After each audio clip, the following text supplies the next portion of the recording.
Once there lived a great king renowned for being wise and intelligent. As the thought of retiring came to the king's mind, he spread the word across his kingdom that he was soon to appoint a new successor for his throne. The news of the search for a new successor caused a great stirring across the land. The king was considered to be the wisest to have come to the power. His clever policies had helped to build a just and content nation over the course of his ruling. Very few were surprised to know that he was to eschew the traditional route of the family for the search of the one worthy of the throne. The king called the youth of the nation together and gathered them in the royal hall. The king gave each of them a seed and said, "This is a very special seed. I want all of you to plant it, take care of it, and come back after a year with what you have. Based on what you bring back, I will decide the next king of the country." Everyone left the gathering with a seed. They excitedly planted their seed and waited for it to grow.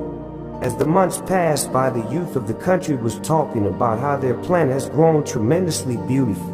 Among all the youth, there was a young man whose seed hadn't even sprouted. Although he used to water the seed every day and did everything to make it grow, the seed would grow. He could hear people talking about their plants, but still, he has nothing. A year had passed from the day the seed was distributed. All the youth was summoned to the palace where they were to display the outcome of their seeds.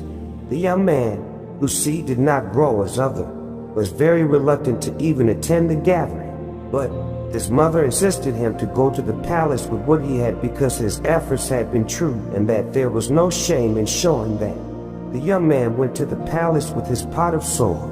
In the gathering, he was amazed to see the variety of beautiful plants others had grown. The young man put his empty pot on the floor while a number of the others were laughing at him as he did so. The young man was embarrassed to be there. When the king arrived in the hall and inspected each and every pot, he slowly examined all of the different foliage and the beaming children that accompanied them. The young man was hiding in the back trying to go unseen, but the king found him and gave pause when he did. Walking over, he eyed the young man and his plant closely, but he said nothing. He ordered his guards to bring the young man to the front of the room. The young man was very sad as the king had noticed his utter failure to grow a seed. Arriving at the front, the guards let go of him, leaving him standing alone before all of the others, many of whom were snickering and pointing. The king called the young man closer. He held his hand and raised it and said loudly, "Behold, everyone, your new king." The king said, "1 year ago, I gave everyone a seed. I instructed you to take the seed, plant it, water it, and bring it back. What you were unaware of was that every seed I handed out had been boiled beforehand so that none of them were fit to grow. All of you after a year have brought me trees, plants, and flowers, born of your dishonesty. The seeds which grew these plants were not the ones I provided you. Therefore, look upon the only honest one among you, this young man, and know now why he deserves to be your ruler.